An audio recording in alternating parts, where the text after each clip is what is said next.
대방강불 하원경이여, 끝없는 태어공 가운데 무수한 깨달음의 빛들이 찬란하게 피어나는 모습이네. 이보다 뛰어난 장엄 어디 있으며 이보다 거룩한 빛 어디 있으리. 하나 가운데 일체요 일체 가운데 하나이니 무사이한 하음의 경계가 중중무진하게 펼쳐지네. 사물 속에 이치가 있고 이치 속에 사물이 있으니 일념이 곧 무량겁이라. 있는 그대로 하음 이치 아님 없도다. 이와 같이 빛나는 하음의 세계요 시방 세계에 두루 빛나는구나.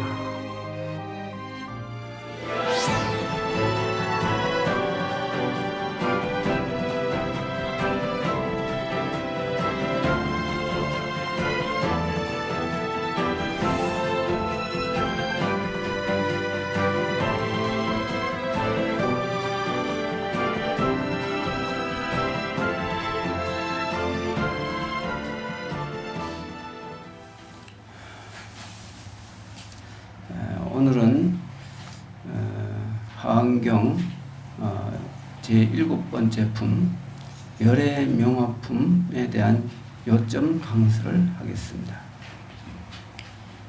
진정한 이름. 사냐의 봄이 오니 만물은 제각기 모양을 드러낸다.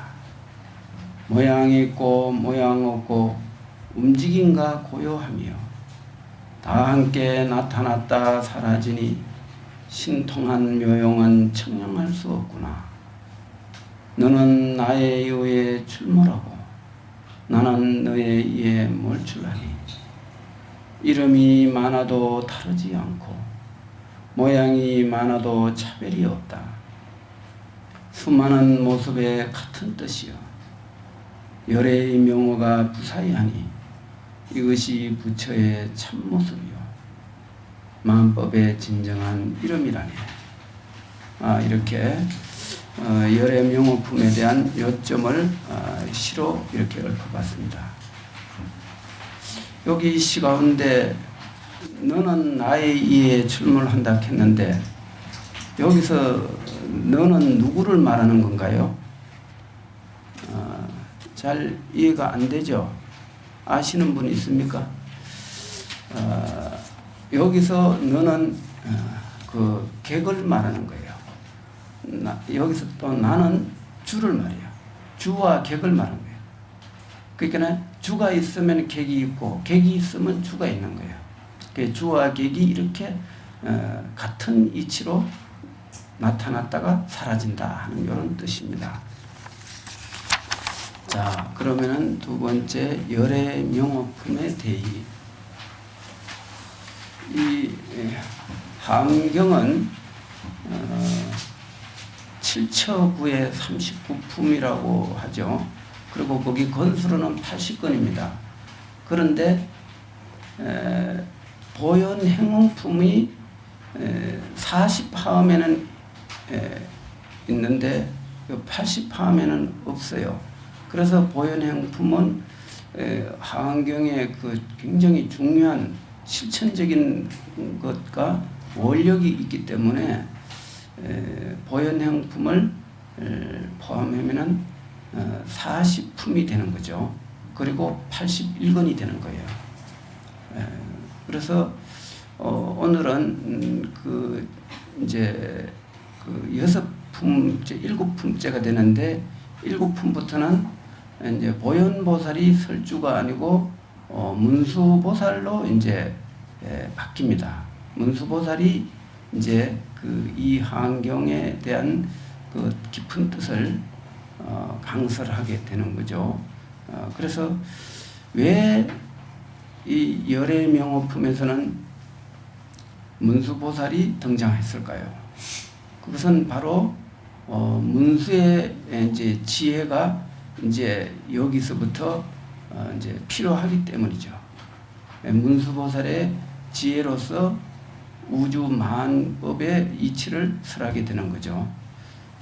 그러면은 본품의 대의는 하음의 대법을 삼천대천세계라는 우주 허공 밖에 있는 만유만법 그대로 근본으로 보고 그 바탕에서 하음의 이치를 설하기 위해 수많은 열의 명호를 설하게 되었습니다. 때문에 여기에서는 본론에 들어가기 위해 먼저 열의 명호를 설한 것으로 볼 수 있습니다.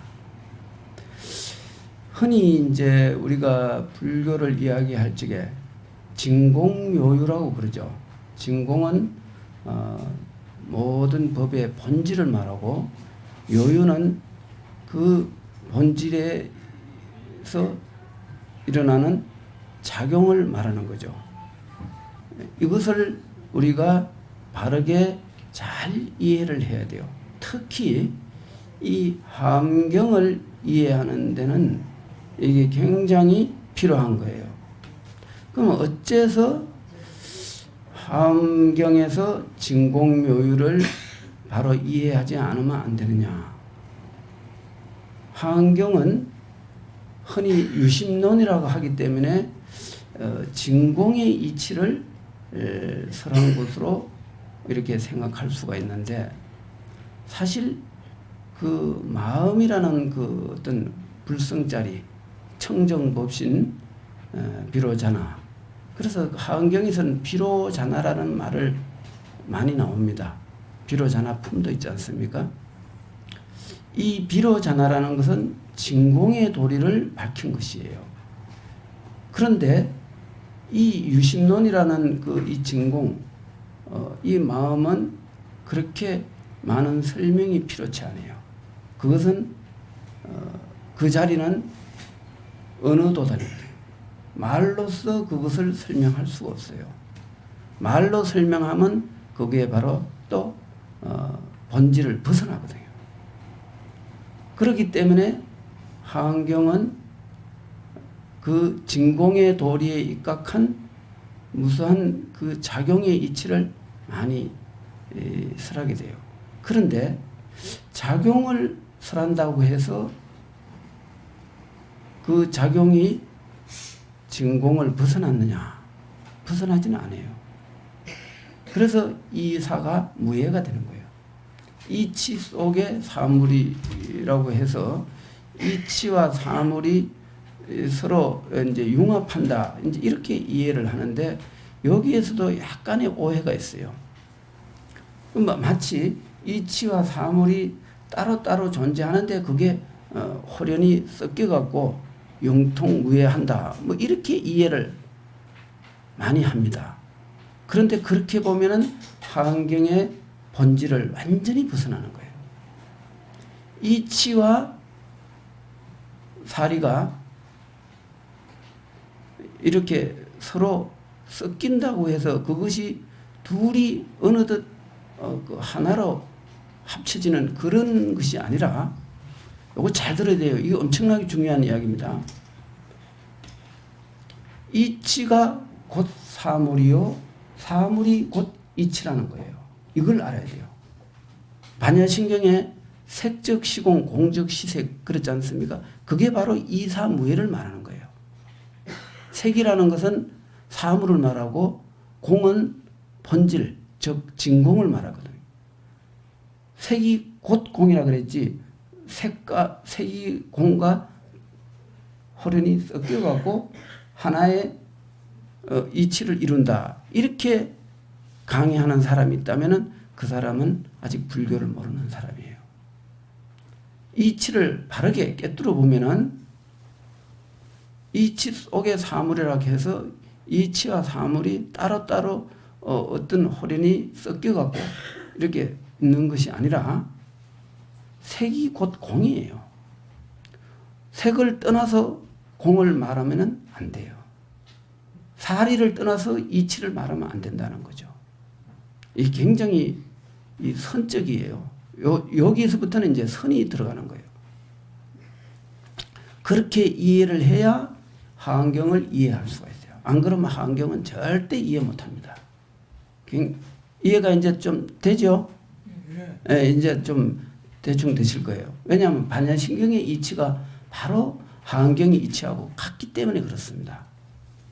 자, 그러면은 본품의 요점으로 우리 한번 들어가 봅시다.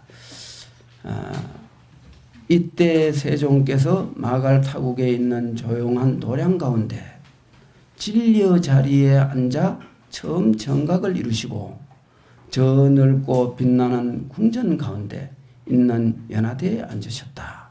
이 품의 처음 시작이 이렇게 되어 있습니다. 여기서 보면은 부처님이 보리수 아래에서 정각을 이루시고 보강명전에라는 그 연화 사자 자리에 앉았다 그랬거든요.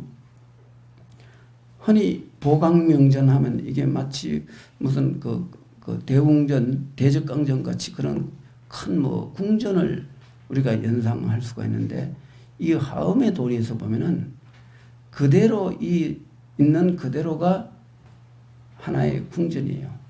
이 온 삼천 대천 세계가 그대로 밝은 강명으로 충만된 세상이다. 그래서 온 우주 법계가 하나의 보강명전이에요. 그러니 이거를 어떤 장소나 어떤 공간적 그 개념으로 이해하시면은 안 되는 거예요. 그래서 부처님이 정각을 이루었기 때문에 보강명전이라는 그런 그 공간을 이제 이렇게 활용할 수가 있는 겁니다. 세종께서 깨달음이 원만하시고 번외장과 소지장을 영원히 끊었으며 무아 무상의 진리에 들어가 무주에 머무시며 절대성 평등에서 모든 마장을 조복받고 궁극적인 법에 이르러 일체법의 무예를 행하고 부사현 경계에서 널리 삼세를 보셨느니라 그랬거든요. 여기서 이제 부처님께서 보리수 아래에서 정각을 이루셨으니 당연히 그 경계에서는 번외장과 소지장 이것이 영원히 끊어질 수밖에 없겠죠. 번외장이라는 것은 번외의 장애다 이런 뜻이고 소지장이라 하는 것은 그 아는 것으로부터 그 장애 그러니까 지식에 의한 우리 중생들은 이 두 가지 장애에 늘 걸려서 이렇게 고통을 받고 삽니다. 번외장은 소지장에서부터 나와요. 소지장으로부터 번외장이 나오고 또 번외장으로 인해 갖고 또 소지장이 또 생겨나요. 그러면 어린 아이가 세상에 태어나서 먼저 이 젖을 달라고 울음을 터뜨립니다. 그러면 그것이 번외장인가요? 아니면 소지장인가요? 잘 모르겠죠. 가장 의식적으로 순수하고 맑고 그런 상태에서 일어나는 첫 일성이에요. 사람이 태어나자마자 첫 일성이 울음을 터뜨려야 되잖아요. 그것은 바로 번외장과 소지장이 동시에 일어나는 거예요. 그러면 어째서 번외장과 소지장이 동시에 일어나느냐? 그 전생부터 이렇게 익혀온 습성이에요. 모든 중생은 이 세상에 태어날 적에 번뇌와 업력의 기운을 가지고 태어나요. 그러면 거기는 자기도 모르게 습성이 생겨나는 거죠. 그 습성에 의해서 번뇌라는 습성과 그 소지장, 아는 것으로부터 일어나는 그 장애, 그 알매 장애라고 할 수 있는데 그 알미 후천적으로 깨우쳐서 아는 것도 있지만 선천적으로 그 깨우치지 않아도 저절로 아는 장애가 있어요. 그것이 소지장입니다. 번뇌와 소지장 이것을 부처님께서는 끊으셨다는 거죠. 그렇기 때문에 무아 무상의 진리에 들어가 무주에 머무를 수 있다. 무주에 머무르기 때문에 절대성 평등에서 모든 일체 마장을 조국받았다.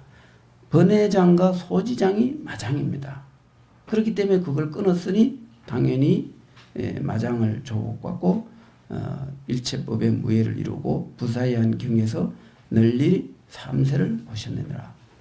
과거, 현재, 미래를 한순간에 다 볼 수 있는 그런 지혜와 신통력을 이제 갖게 됐다. 이제 이 뜻이에요. 세 번째 이제 문단에 이때 모든 보살들이 생각하기를 만일 세종께서 우리를 불쌍히 여기신다면 우리가 원하는 것을 따라 부처님의 세계와 부처님의 머무름과 부처님의 세계의 장엄과 부처님 법의 성품과 부처님 세계의 청정과 부처님의 설법과 부처님의 체성과 부처님의 위덕과 부처님 국토의 성취와 부처님이 정각을 이루신 도를 열어 보여주시길 청했습니다. 약간 요게 이제 요점을 내가 이렇게 추려내다 보니까 그 문장을 조금 이렇게 끝에는 좀 만드는 부분이 있습니다. 여기서 이제 그 하안경에 이제 본론으로 들어가기 전에 이제 그 모든 보살들이 그 본론을 끄집어내기 위한 그 이제 의문을 이제 제기한 거예요. 그래서 이거는 일종의 부처님께 이제 마음속으로 질문을 한 것과 같습니다. 그럼 여기서 부처님께서 우리를 불쌍히 생각한다면은 이제 우리가 이렇게 생각하는 것을 다 그 자비심으로 우리에게 가르쳐 주시지 않겠는가, 이제 이런 생각을 했다는 거죠.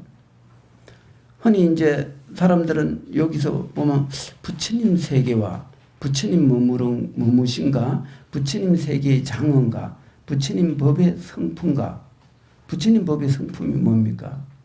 그게 바로 불성이지 않습니까? 부처님 세계의 청정가, 부처님 설법가, 부처님의 체성가, 위덕가, 부처님의 국토, 부처님이 정각을 이루신 도. 이제 이것이 여러 가지를 이렇게 그 질문을 하셨지만은 부처님이 깨달은 그 세계가 바로 부처님의 세계요. 부처님이 그 깨달은 그 세계가 부처님의 청정한 것이고 부처님의 설법이고 부처님의 체성이고 부처님의 위덕이고 부처님의 정각을 이루신 그 도예요. 그래서 이거는 질문과 동시에 뜻이 이렇게 다 드러나는 거예요. 그러니 부처님은 그러면은 왜 이러한 그 법을 설하게 됐는가?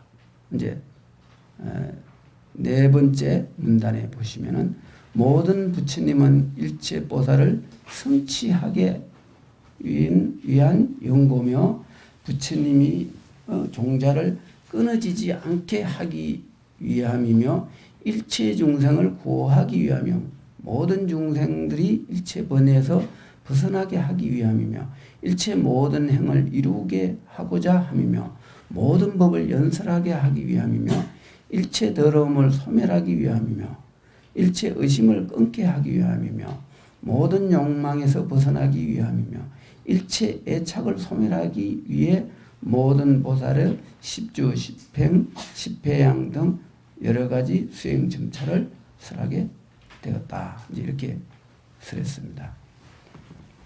이것은 뭐 따로 특별히 그 강설할 것 없이 이대로 부처님은 일체 중생의 모든 그 번뇌를 소멸하고 보살의 그 여러 가지 수행의 그 단계를 가르쳐 주기 위해서 이렇게 법을 설했다는 거죠. 여섯 번째 문단. 이때 이제 여기서부터 문수보살이 이제 등장하는 거예요. 그 하은경에서 문수보살이 첫 번째로 이제 설하는 내용입니다. 이때 문수보살이 부처님의 가피를 입고 일체 대중을 둘러본 뒤 이렇게 말씀하셨습니다. 이 모든 보살들은 참으로 희화다. 모든 불자여 불국토는 불가사의하며 부처님의 무무신가 불국토 장언가 부처님 법의 승풍가 불세계의 청정가 부처님의 설법가 부처님의 출현하신가 부처님 세계 성취와 부처님의 무상정각은 다 불가사의하느니라 그랬어요. 여기 굉장히 중요한 이야기예요. 얼핏 보면은 뭐 특별한 말 같지 않지만은 이 내용을 잘 이해를 해야 돼요. 첫 번째, 문수보살이 부처님의 가피를 입고 일체 대중을 둘러본 뒤 이렇게 나오거든요. 그 밑에 그 한문을 보면은 그 성불 위력 하사 보간 일체 보살 중해라고 써놨잖아요. 보간 넓을 보자에다 관할 관자 널리 봤다 이런 뜻이거든요. 그럼 일체 보살과 모든 대중에 모인 사람들을 전부 자세하게 둘러봤다는 뜻이에요. 그 여기서 둘러봤다는 게 뭘 뜻하느냐 하면은 중생들의 모든 근기를 잘 살펴보고 그 근기에 맞는 그런 그 설법을 하게 되었다. 이제 이런 뜻이에요. 그래서 문수보살이 참으로 희화하다. 모든 불자여 불국토는 불가사의하다 그랬습니다. 불국토 부처님의 국토라는 뜻인데 부처님의 국토가 무엇입니까? 부처님의 국토는 일체 중생심이 소멸된 청정한 세계겠죠. 거기를 대열반이라고 합니다.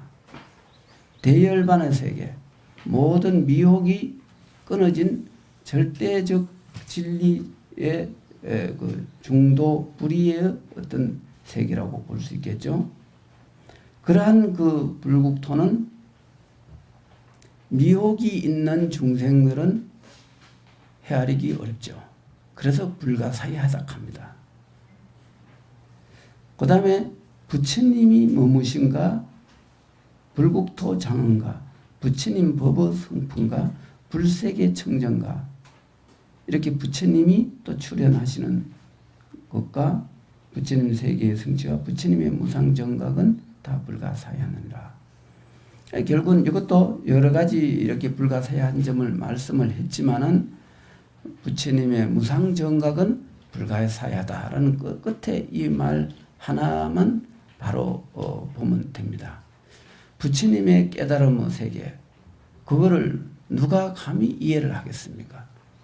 그것은 오직 부처님만이 그 이심전심이라 마음으로 바로 전하는 것입니다. 그래서 부처님과 부처님이 서로 전하는 그 깨달음의 세계, 진리의 세계는 불가사의한 일이다. 이제 이렇게 보는 거예요. 그래서 문수보살이 첫 설법을 이렇게 하신 거예요. 그 다음에 여섯 번째 문단에 부처님이 옛적에 보살로 있을 때 가지가지 말씀과 가지가지 언어와 가지가지 음성과 가지가지 억과 가지가지 가보와 가지가지 처소와 가지가지 방편과 가지가지 근기와 가지가지 믿음과 이해와 가지가지 지위로서 성숙했으며 또한 중생으로 이와 같이 깨우쳐주기 위해 설법했느니라 그랬습니다. 이제 이것은 이제 그 부처님께서 또 불보살이 중생을 위하여 여러 가지 이제 그 설법하는 그 뜻을 이렇게 표현한 거죠. 불보살들이 중생을 교화하는 방편은 매우 불가사의합니다. 중생들은 청량하기가 어렵죠. 왜냐하면은 영가 스님 정도가에 보면 이런 말이 있어요. 역행 순행 천막측이라. 역행은 거꾸로 하는 거예요.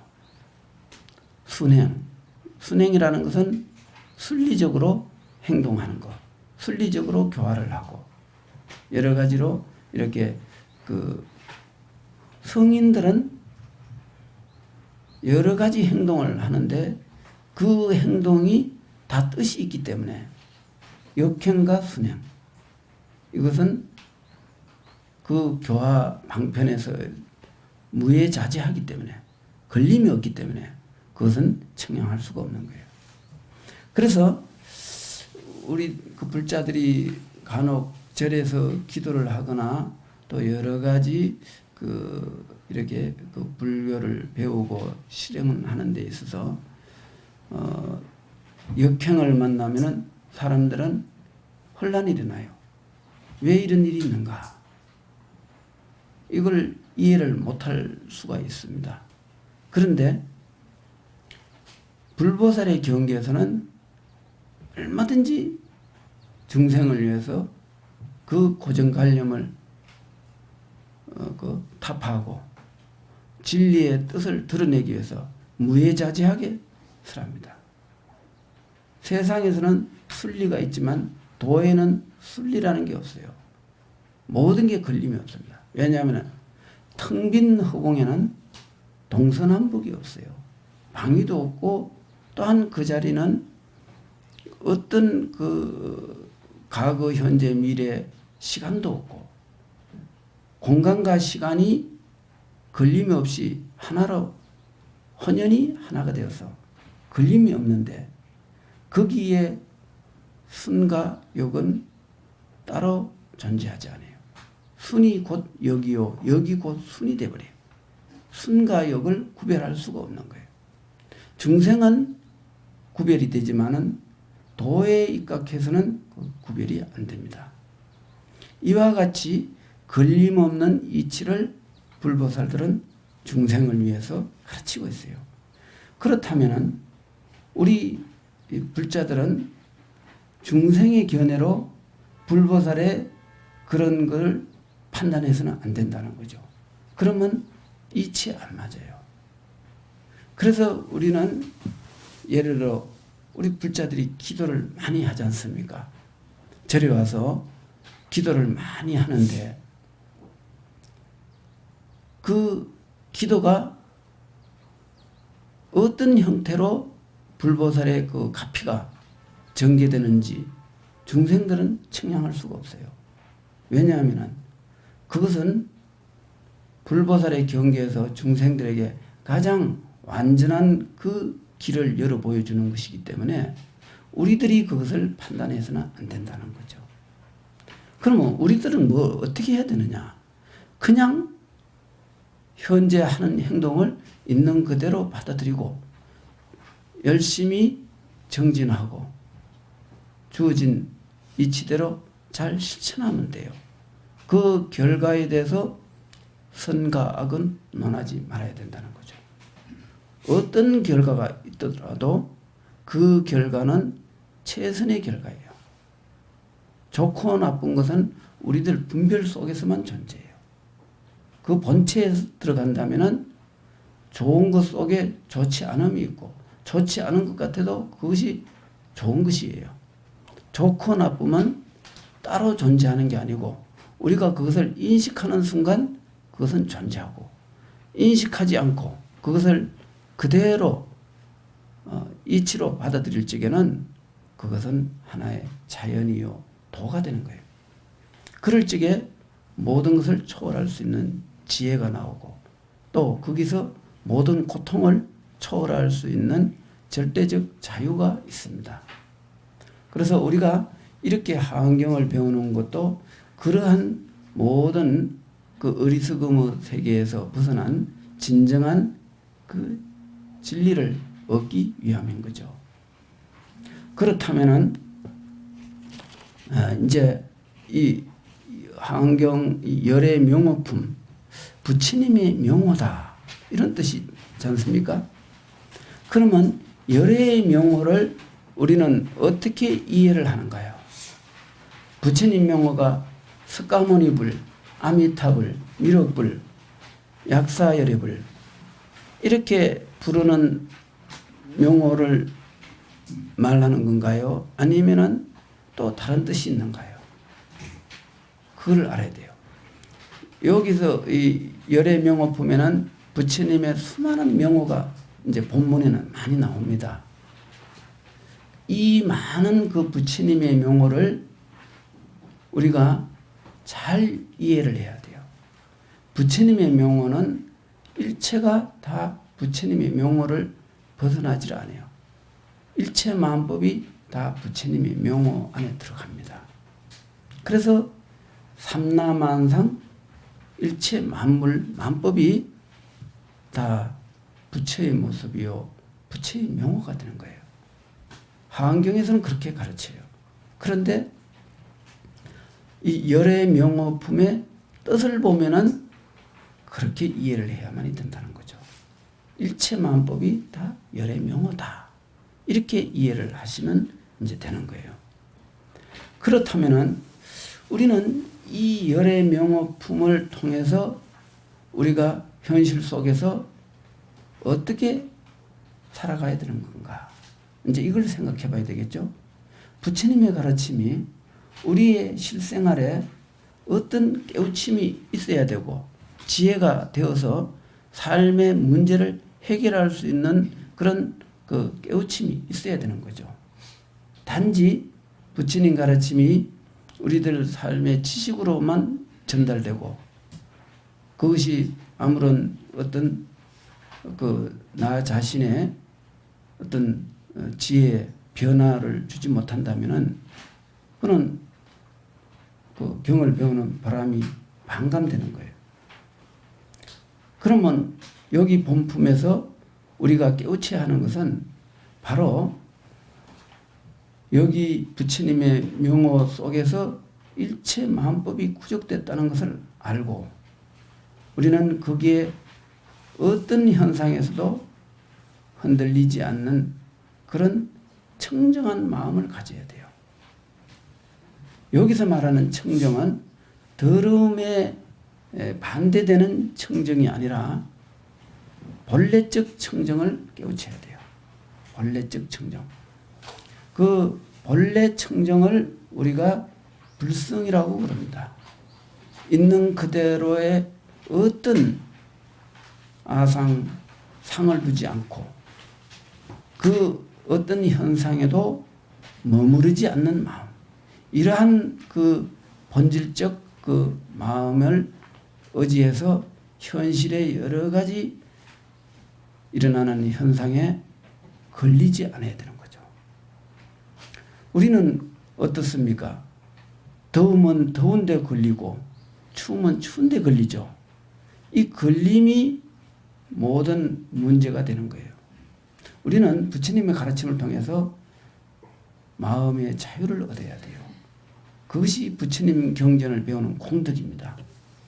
그러면은 이제 여기 이제 마칠 때가 되어가기 때문에 본품을 정리하겠습니다. 본품에서는 일체 만법이 존재하는 그대로 부처님으로 보고 본각 보고 모든 보살이 본각에 이르기에 여러 가지 수행점차가 있다고 설했습니다. 이러한 뜻을 교학적으로 체계한 것이 대성기실론이며 이 기실론에서는 하음의 유심을 유식론적으로 설명했으며 하음 특유의 장황스러운 내용을 능경과 기실론에서는 체계적으로 잘 정리되어 있음을 볼 수 있습니다. 본품에서는 문수보살이 법주가 되어 설하는데 본격적으로 설법하기에 앞서 서론격인 내용을 말하고 있습니다. 여기서 중요한 것은 보살들이 마음속으로 질문하는 내용이 하안경의 개요가 된다는 것입니다. 그렇거든요. 이 하안경의 그 특징은 상당히 그 다른 경하고 좀 다른 점이 많이 있습니다. 다른 경들은 그 순리적으로 이렇게 쭉 이렇게 정리가 되어 있고 설해져 있는데 하안경은 굉장히 파격적인 그런 어떤 내용이 굉장히 많이 전개돼요. 그래서 이것을 선적으로 보지 않으면은 잘못 이해할 수가 있습니다. 그리고 하한경이 그래서 자꾸 어렵다는 말을 하는데, 이 하한경의 내용을 그 역대 이렇게 큰 도인들이 정리한 것이 청량국사 하엄소, 또 통현장자의 그 하한경소론, 그건 논이라 그러죠. 이를 대표적으로 해서 탄어 스님이 하한경 합론을 만들었습니다. 그런데 그 논과 소를 보면은 하한경을 이해하는데 일반적인 사람들은 더 어렵습니다. 봐도 이해를 못해요. 오히려 이렇게 논이나 소를 보는 것보다 경을 보는 게 훨씬 더 이해가 빠를 수도 있어요. 그거는 어떤 그 하한경을 진짜 공부를 깊이 하려고 하는 사람들이 전문적 어떤 그런 배움의 자세로는 그게 필요하지만, 일반인들은 굉장히 어려워서 그거를 설하기가 참 힘들죠. 그런데 여기에서 하한경을 잘 정리되어 있는 듯한 그런 경이 바로 능경과 기실론입니다.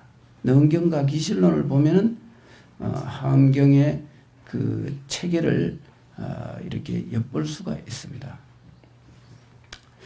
그러면은 이 하한경에서 문수보살이 갑자기 이제 설주가 되어서 법을 설하는데, 여기 선에서는 그러면 문수보현을 어떻게 이해하는가요? 이제 서산대사는 이렇게 말을 했어요. 문수는 달천진하고 보현은 명영기라. 해사 정강이나 행동 궁자니라 그랬거든요.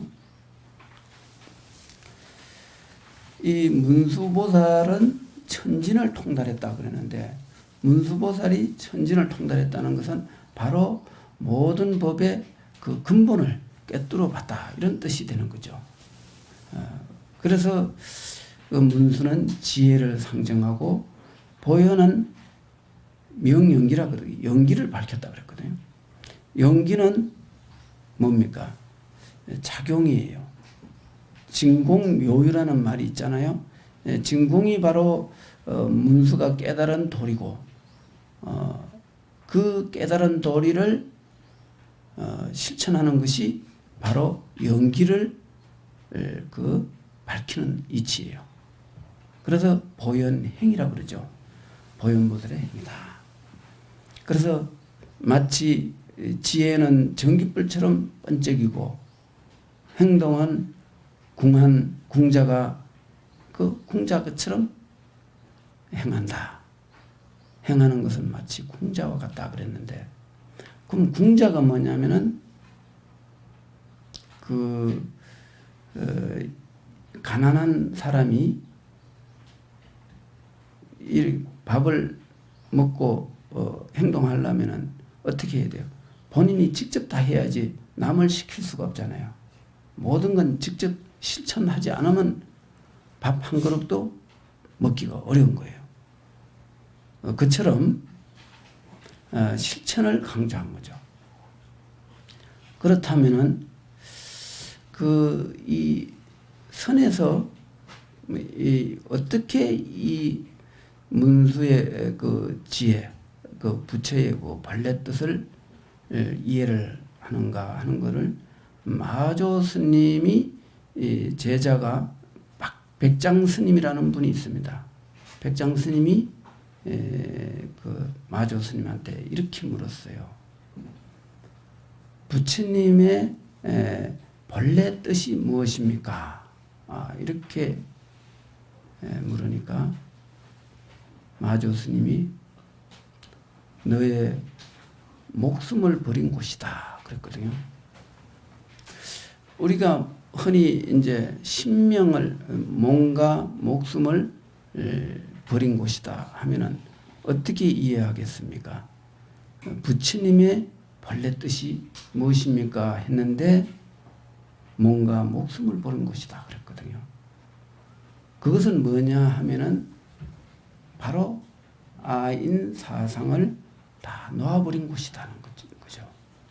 부처님의 뜻을 바로 이해하고 깨우치기 위해서는 몸과 목숨을 놔야 된다. 나라는 그 상을 가지고는 부처님의 본래 뜻을 깨우치기가 어려운 거죠. 그렇다면은 문수의 지혜를 우리가 바로 부처님의 뜻으로 볼 수가 있습니다. 문수의 뜻을 바로 보기 위해서는 우리는 몸과 목숨을 놔버려야 된다. 그렇게 되는 거죠. 그러면은 그게 우리가 현재를 살아가는 사람들한테 몸과 목숨을 놓아서 부처의 지혜를 구하는 게 쉽지 않겠죠? 그렇죠? 예. 그러나 여기서 몸과 목숨을 놓으라 하는 것이 이 몸을 어디 뭐 갖다 버리란 뜻은 아니에요. 이 몸에 대한 상과 집착과 아상을 다 놓아버리면 돼요. 따로 버리지 않아도 버림의 효과가 있는 거예요. 우리 중생들이 몸과 목숨을 버린 곳에 부처의 뜻이 있다는 것은 바로 우리들 마음 가운데 일체 그 집착과 잘못된 그 상을 버린 곳에 부처의 뜻이 있다. 이거를 아셔야 됩니다. 그렇다면은 이제 오늘 우리 불자님들은 부처님의 뜻을 잘 받들고 또 실천하고 그 깨우침을 얻기 위해서는 이제 지금까지 가졌던 그 좋지 못한 생각, 잘못된 생각, 이것을 놓아버린다면은 바로 그것이 부처님의 뜻에 개합이 되는 것이다. 이렇게 보셔야 될 것 같습니다. 이것이 바로 열의 명호품에서 가르치는 그 뜻이라고 볼 수 있겠습니다. 자, 오늘 본문은 요거로 마치겠습니다. 승불하십시오. 네,